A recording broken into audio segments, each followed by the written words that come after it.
moni teenage yake ndi mwalimu fulani ya Gaddafi. Sono kani ya Asif Gaddafi sitinga kambe osanenapo za bambo yake Muammar Gaddafi. Yendi Muammar Gaddafi nalochuka kwambiri worldwide, leader wa Libya kwa more than 40 years. Ndingo esesa kuphatikiza pang'ono kunena kuti nthani ikhale context anthu aimvesese pomwe yayambira ndi pomwe ikupita. Ndiye inu tagwira njakumwa 20 years. Muammar Mohammed Gaddafi anabadwa mu chaka cha 1942 ku Libya. Anabadwa kubanja lofutika anadosauka koma iye analolimbikira paika, amalimbikira skulu chani. Nthawi imeneyo Libya inali under ulamuliro wa chifumu wa King Idris. Ufumu umenewo unanonera kuti umapangidwa baki ndi maiko aku West, atina UK, USA yamakonda wabasa machita support zilizonse monarchy ufumu. Nde ali ku skulu Gaddafi anayamba zandale, anayambisa kagulu kake officers nationalist chani kokhala ngati kuti kumaona kuti kodi chuchitika kwenikweni ndi chani. Nde amadana ndi maulamuliro anthawi imeneyo chifukwa choti ku Libya kunali kapenako kadali mafuta, ndi dziko la mafuta kwambiri. Nde amaona ngati kuti sipakuchitika zolongosoka kuti anthu aku Libya amakhala be moyo osapambana chifukwa choti kuti chuma chimakhala kumanyumba afumu kapena chimapita kunja.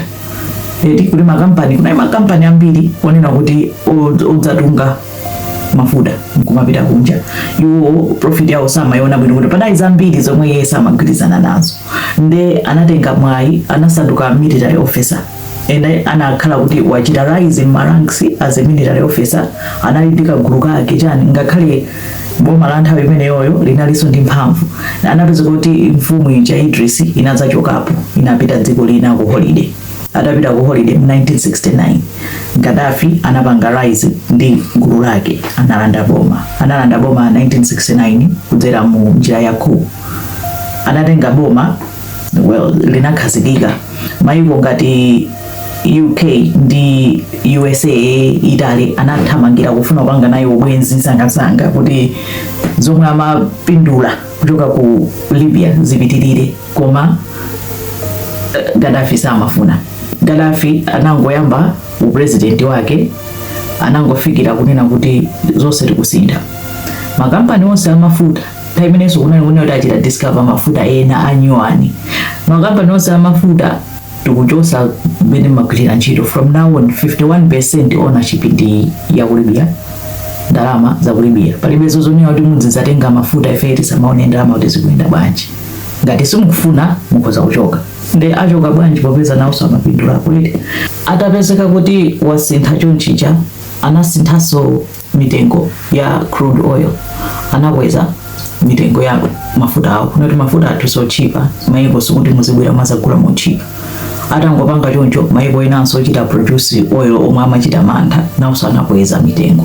Kenako anapanganso kabungwe kena ndi maiko amene amachita produce mafuta kunoti tonse tikweze mitengo.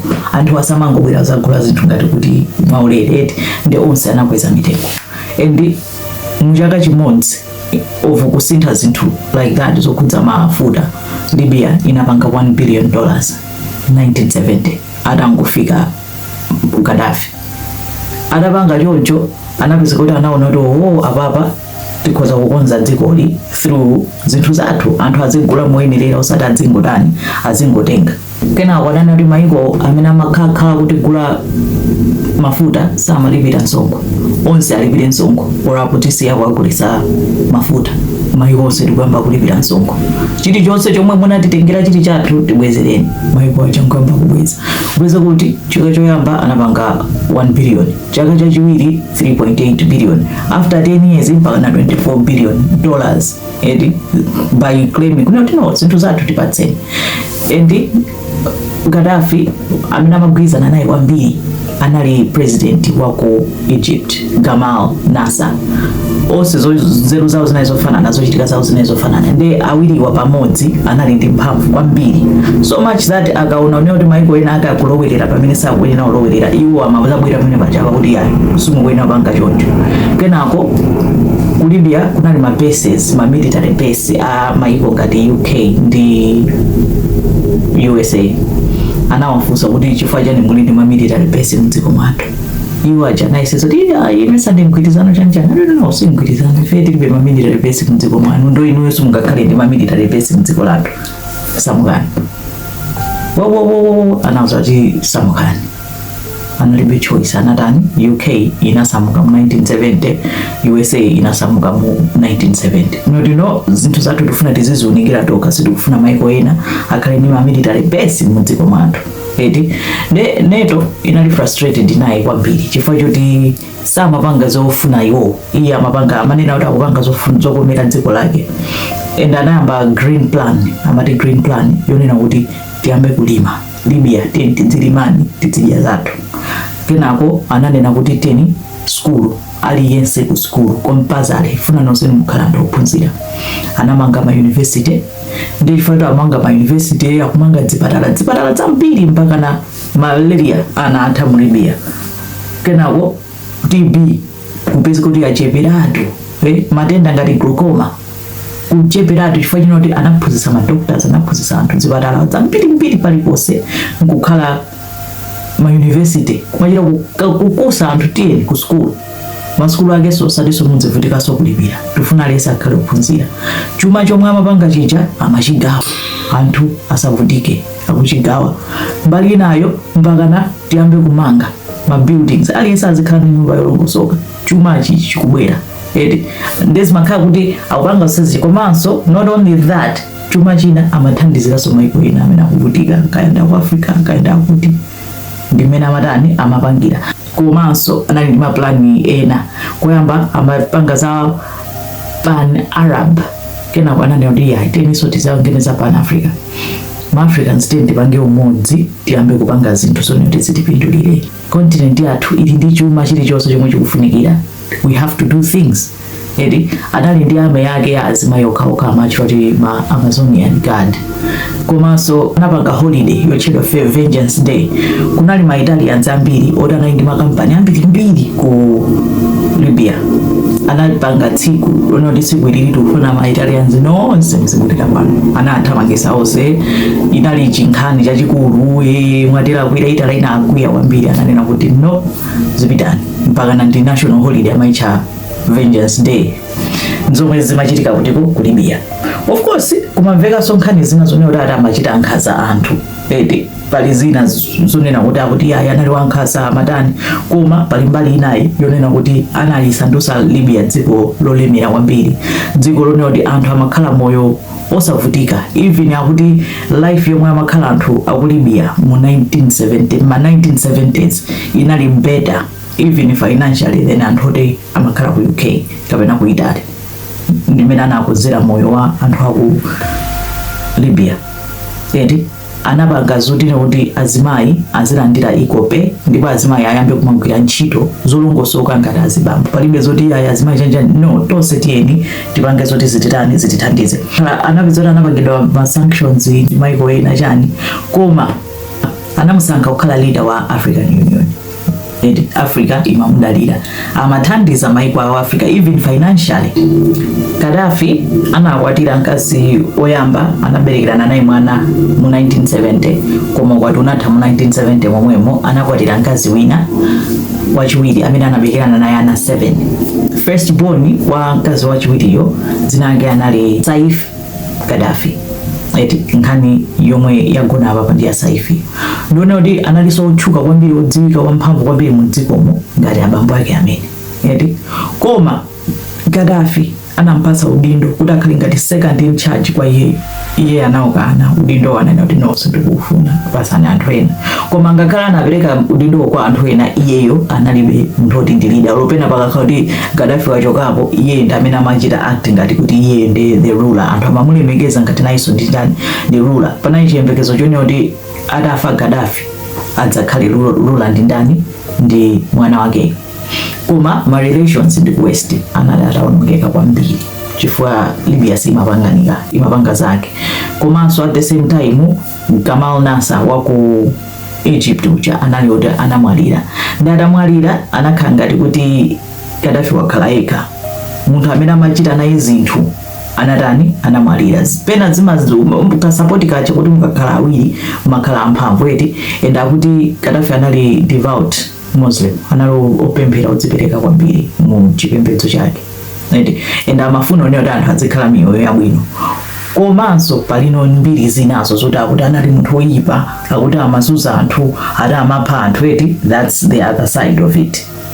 Zoti maclaims amene anatuluka mpaka na 2011 anali ndi chani, anali ndi milandu ina yomwe anali nayo ndiyonena kuti akutsutsana kwambiri ndi USA nthawi yake. Kunagwa ndege ya Pan America chaka chake ndi ang'ana and ananena kuti amene anagwetsa ndege anali Gaddafi. Komanso sinali ndege yokhayo, panalinso ndege ina yomwe inagwa and ananena kuti anagwetsa ndi Gaddafi. Edi anachita claim kuna kuti after my investigations anagwetsa ndi Gaddafi yoye ndi anali ndi milandu ndi International Criminal Court. Ngonanso kuti amazayambana kwambiri ndi mayiko ngati USA, mayiko amuneto chani ndi ziwawa zicha zinatani zimachuluka. Ziwawa zake pena sizimadziwika kuti zikuchokera pati. Kenako ali kunapeza kuti kuli magulu ena ake owukira around 2011 and anali ndi backing yochoka ku mayiko aku NATO eti ata anali NATO pact including USA chani inathandizira kuti magulu au bandu amene wawo anapanga rise ma rebels ku Libya akhale ndi mphamvu yomutani yomugwetsa Gaddafi. Tinaonera I think zingakhala live anamugwetsa kuna ingati ku nali ziwawa zina zake zinangoyambika muzaziwika bwino ziwawa kenako Libya Gaddafi kenako amugwira Gaddafi uja edi analolera anasiya government anasira anayisira kuthawa anakamugwira and anamupha live akujambula videos yazoti anampanga tocha mpaka kumutani mupha mosakhala bwino ngati kuti sanali leader zina zake zija zoti wow koma anamupha like that.